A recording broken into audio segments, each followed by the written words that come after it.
Hello everyone. Today we are going to discuss a little bit about Morni Hill Station. So उधर हमारा एक farm house था जिसको हमने as a tourist place develop किया बाद में and mum has spent most of her life there और कम्यूट करने में. सो मम्मी आप उसके बारे में कुछ हमें बताना चाहेंगी?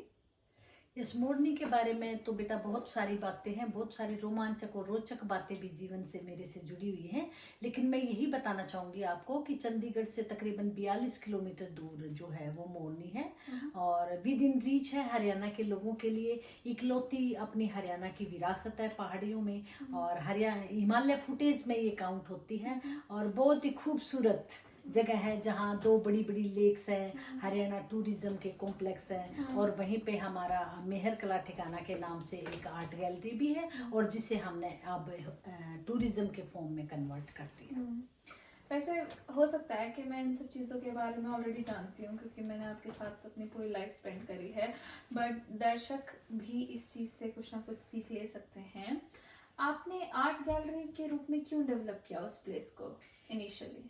इस स्टार्टिंग में जो थे वो मेरे हस्बैंड जो थे वो चंडीगढ़ आर्ट कॉलेज के ही पास आउट हैं और आर्टिस्ट हैं पेशे से.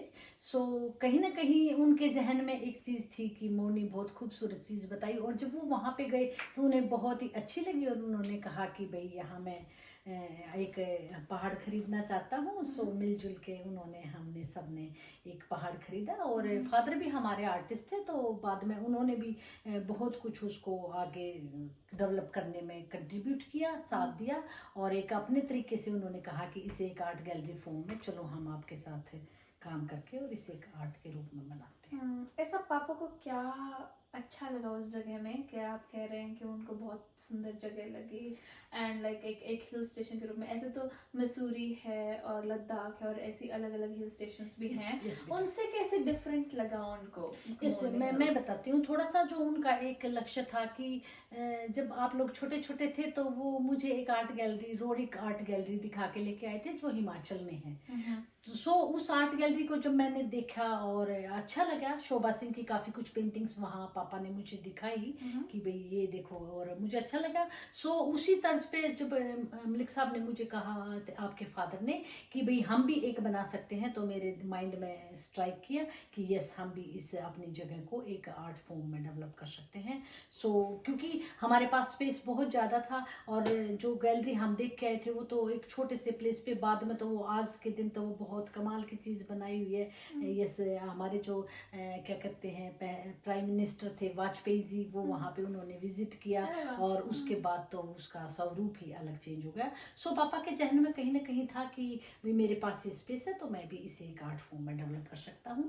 पर उनके दिमाग में ये क्यों नहीं आया कि वो चंडीगढ़ या दिल्ली या फिर मुंबई या गुड़गांव जैसे एरिया में एक आर्ट गैलरी की स्थापना करें, whereas he chose such a remote area like मोरनी जहाँ पे जिस टाइम पे हम छोटे थे, जिस टाइम पे वो एस्टेब्लिश किया गया था, रोड्स भी नहीं थे. आज के टाइम पे तो काफ़ी डेवलपमेंट हो गई है बट उस टाइम पे रोड्स भी नहीं थे. So nobody is going to visit anyway.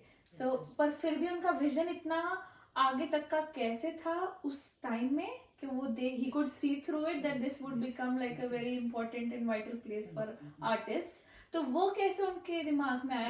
क्या आपको लगता है कि मैं बताती हूँ लोग सबकी जो प्रवृत्ति है वो बड़ी पैशनेट फॉर्म है उनका अंदर कहीं ना कहीं, जो मैं समझती हूँ कि दूरदृष्टि तो है, उसके साथ साथ वो किसी भी चीज को लेते हैं तो बड़े पैशन के फॉर्म में लेते हैं और जैसे नेचर के साथ जुड़े रहना उनका एक अपना ही तरीका और सलीका है. सो बस वो चाहते थे कि यहाँ पे आर्ट गैलरी बने और आर्टिस्ट आए. आपके दादाजी भी चाहते थे कि यहाँ पे आर्टिस्ट आए और वो फ्री हैंड फ्री माइंड बिल्कुल काम करे. ऐसे बहुत सारे जब आपके दादाजी थे तो उन्होंने बहुत सारे ऐसे प्रोग्राम्स भी किए और उसमें एनजेडसीसी के थ्रू या हरियाणा गवर्नमेंट की हेल्प से और काफ़ी कुछ प्रोग्राम किए जिसमें वो आर्टिस्टों को बिल्कुल रहना, खाना, कैनवस, ब्रश, कलर सब फ्री प्रोवाइड करते थे और करवाते थे.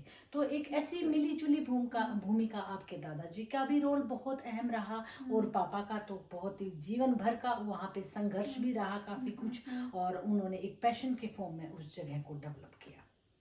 आपको लगता है कि जो आर्टिस्ट हैं वो आप और मेरे जैसे नॉन आर्टिस्ट लोगों से डिफरेंट होते हैं और उन लोगों को ऐसी जगह पे जाके they feel more happy, they feel themselves, या वो कनेक्ट कर पाते हैं? क्या आपको लगा like because as you said that you have Yes, hosted yes, a lot yes. of workshops. Yes, So आपको क्लियर आइडिया है कि भाई आपके पास बहुत सारे आर्टिस्ट रह के जा चुके हैं, नॉन आर्टिस्ट भी रह के गए yes, हैं, yes, तो yes. आप क्लियर डिस्टिंक्शन देख सकती Yes, हैं बिल्कुल, उनके बीच बिल्कुल. में और उनके बिहेवियर में कि जब वो मोरनी में आते हैं या फिर वो एक सिटी के अंदर काम कर रहे हैं तो उनमें डिफरेंस है बिल्कुल 100%. किस देखो तरीके से? मेरी जो शादी हुई वो एक आर्टिस्ट परिवार में हुई और मैंने बड़ी बारीकी से इस चीज़ का, हालांकि मेरा तो जो एजुकेशन बैकग्राउंड है वो बिल्कुल ही डिफरेंट है, उसके बावजूद भी मेरा जो लगाव था कहीं ना कहीं अंदर मेरे अंदर कुछ था, बीज था जो आर्ट के प्रति मैं हमेशा से एक अट्रैक्शन फॉर्म रही मेरे जीवन की. सो और बाद में तो मैंने बड़े पैशनेट रूप में, मैं कहूँगी आपके फादर ने ही काम नहीं किया बल्कि मैंने उनसे कहीं ज़्यादा काम किया.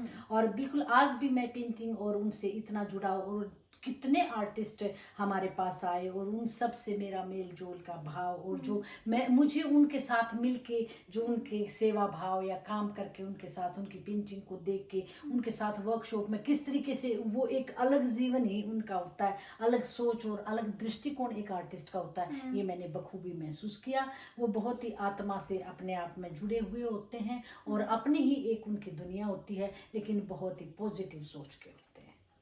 ये वाला टॉपिक हम ज़रूर एक पूरी वीडियो में कवर करेंगे कि आर्टिस्ट की लाइफ से आपने क्या क्या सीखा है Yes, yes. और उनकी सोच से हम क्या लर्निंग्स ले सकते Yes, हैं अपने yes, जीवन में. yes.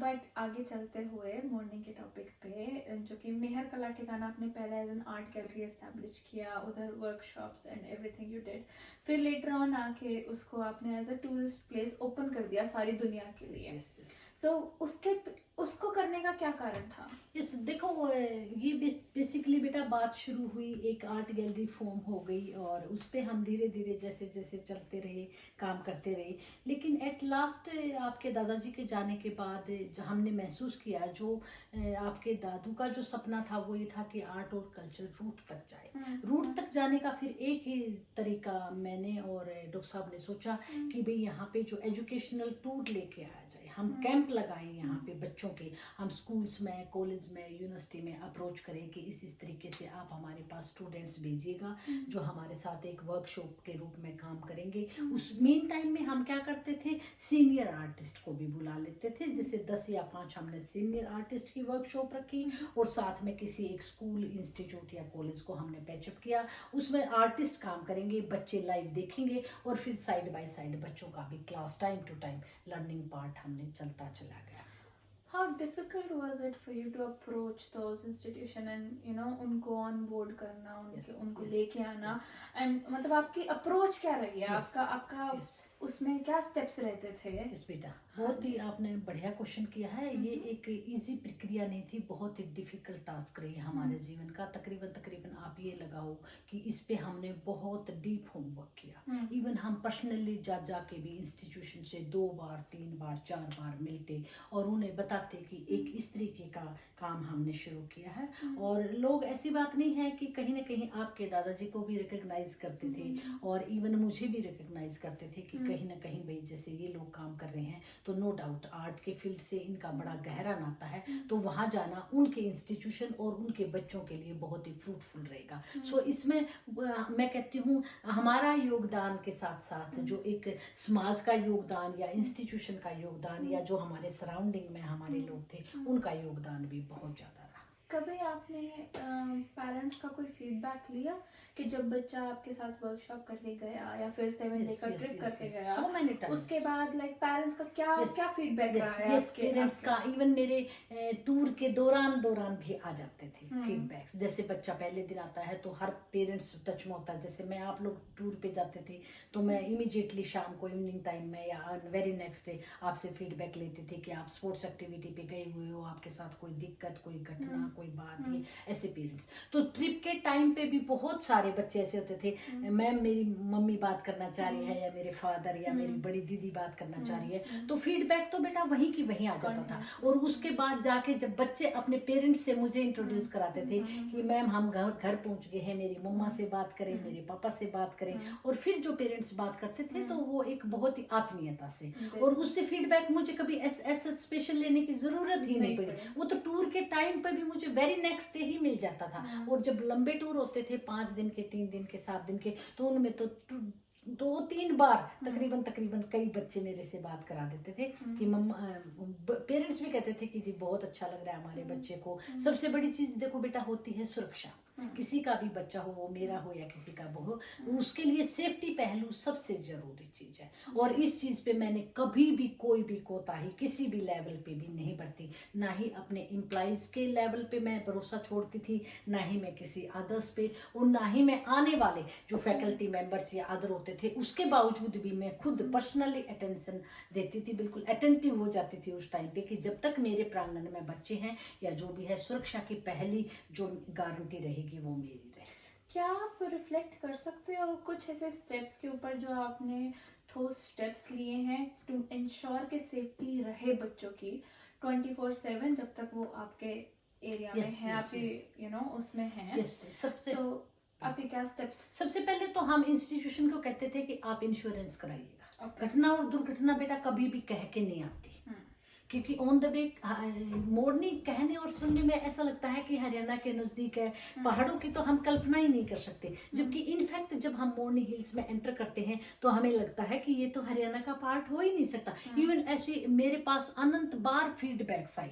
हमने IRCTC के थ्रू भी बहुत अप्रोच की, काफी टूर हमारे पास आए भी, और उन लोगों ने तो ये कभी सोचा भी नहीं था कि मोरनी भी एक हिल स्टेशन है और ऐसा। लेकिन जब वो आते थे तो घबराए हुए ऊपर पहाड़ पे चढ़ते थे और कहते थे मैम कमाल, आप सच कहते थे, आप आओ एक बार मिलो, एक बार देखो कितनी मस्ती आएगी, कितना रोमांचक है।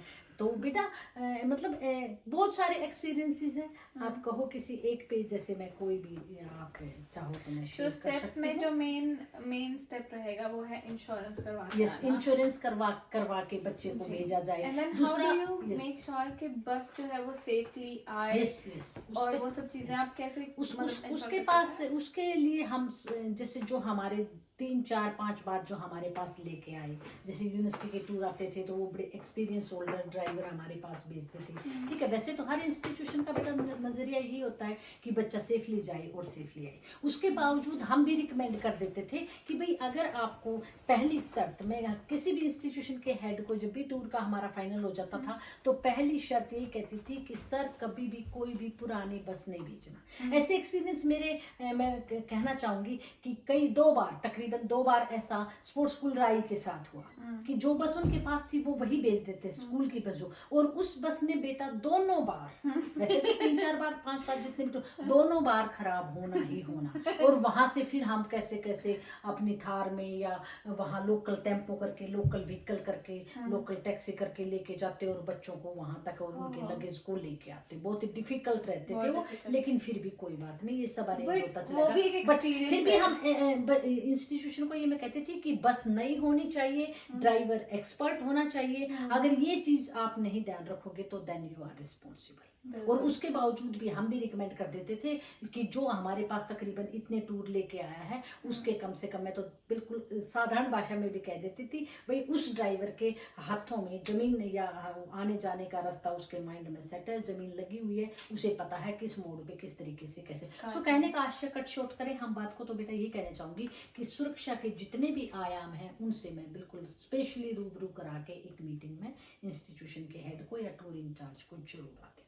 हाँ, वहां आने के बाद फिर रिस्पॉन्सिबिलिटी मेरी है, मेरे प्रांगण की रिस्पॉन्सिबिलिटी मेरी। बाकी हर एक ने हमारे साथ कोऑपरेट किया और बहुत ही बढ़िया स्टाफ मेंबर साथ आते थे, टूर इंचार्ज साथ आते थे, जो बिल्कुल खाली मैं अकेली ही नहीं लगी रहती थी, बल्कि वो भी जो बच्चों की सेफ्टी, गर्ल्स, कई टूर ऐसे होते थे जिसमें बॉयज गर्ल्स साथ भी होते थे, उसके बावजूद भी हम बहुत सारी चीजों को एक अलग फॉर्म में ले लेके और चीज करते। तो आप सर्विसेज क्या क्या प्रोवाइड करते हैं उधर? सर्विसेज एसेस तो बेटा जैसे फूडिंग का हो गया और आपका ट्रैकिंग का हो गया, यस, बोटिंग का हो गया और डीजे नाइट का हो गया और कैंप फायर का हो गया, ठीक है, और 1-2 जैसे आर्ट का हो गया। अगर मान लो टूर 3 दिन का है तो वेरी नेक्स्ट डे हम आफ्टर ट्रैकिंग, आफ्टर ब्रेकफास्ट फिर एक एस्थेटिक सेंस पे कोई लेक्चर डॉक्टर साहब ने ले लिया या मोरल वैल्यूज पे मैंने ले लिया या फैकल्टी मेंबर्स का किसी का भी इंटरेस्ट अपने बच्चों से रूबरू होने का। अदरवाइज उधर के जो फॉरेस्ट ऑफिसर्स थे आपने कई यस बार यस, उनको भी बुलाया है। कितनी बार मैंने यानी फॉरेस्ट ऑफिसर हमारे वेद प्रकाश जी थे हाँ सर, जी। हाँ यस, उनके भी मैंने लेक्चर करवाए हैं करवाए फोना हैं। एंड फ्लोरा को लेके, हाँ। क्योंकि उन्हें बहुत ज्यादा डीप नॉलेज Extensive थी। यस knowledge प्रकृति, है। आज भी आपको याद है हाँ। कि एक लेक्चर, एक्सटेंसिव लेक्चर मैं हाँ। डेफिनेट करवाने की कोशिश करती थी, क्योंकि ज्योग्राफिकल बाउंड्रीज की नॉलेज एटलीस्ट बच्चा जहाँ पे आया है वहाँ की सराउंडिंग की नॉलेज उसे होनी उसकी चाहिए। होनी चाहिए। Yes. नहीं, ये तो अच्छा है। और वहाँ पे आसपास भी काफी सारे बहुत कॉम्प्लेक्सेस कुछ होंगे, और आपको उधर से कैसा फीडबैक रहता है कि वहाँ पे जो टूरिस्ट आता है जनरली लाइक किस इंटेंशन से आता है, क्या देखने आता है, उधर के क्या क्या अच्छे अच्छे यस famous यस places बेटा, हैं, बहुत tourist बहुत sites अच्छी हैं। बहुत अच्छी साइट्स हैं। देखें तो हम जैसे अपना वहाँ पे दो बड़े बड़े पांडवकालीन ताल हैं, मंदिर हैं, राइट बेटा, पांडवकालीन मंदिर भी है। ऊपर हमारा जैसे आपका क्या कहते हैं मोरनी किला है, जिसको बहुत ही अच्छा डेवलप किया हुआ है, So, राइट बेटा। इधर पांडव- आर्ट गैलरी हमारे पास है। यस, पांडव कालीन की स्टोरी आपको पता है? क्योंकि Yes. that's very interesting for me. इस पांडवकालीन मंदिर जो है वो यही मान्यता है बेटा कि जब अज्ञातवास के टाइम पे वहां से अपने पांडव गुजरे और उन्होंने द्रौपदी के यस साथ। यस यस, और जो बड़ा ताल है वहां पे भीम का गोडा लगा, और जो एक छोटा ताल है वहां पे जहाँ मंदिर है वहां पे भीम की कोहनी।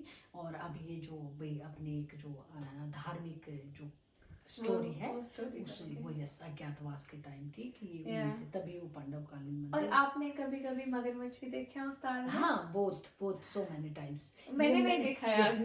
मैंने बहुत कुछ वहाँ पे देखा है, इवन चीता भी देखा है। और हाँ। जो हमारे पास आने वाले लेट नाइट टूरिस्ट ने भी बताया कि हमने रास्ते में शेर को गुजरते देखा, अजगर मैंने कई बार देखे, राइट बेटा, हिरन देखे और खरगोश पर वगैरह। आज तक कोई ऐसा नहीं, इंसिडेंट नहीं हुआ, ऐसा कोई भी इंसिडेंस बहुत ही सो मतलब सुखद और सुहाना है सब कुछ। तो आप ये कह सकते हैं कि जानवर आपको नहीं डिस्टर्ब करते हैं until unless आपकी इंटेंशन खराब हो उनके हाँ, प्रति।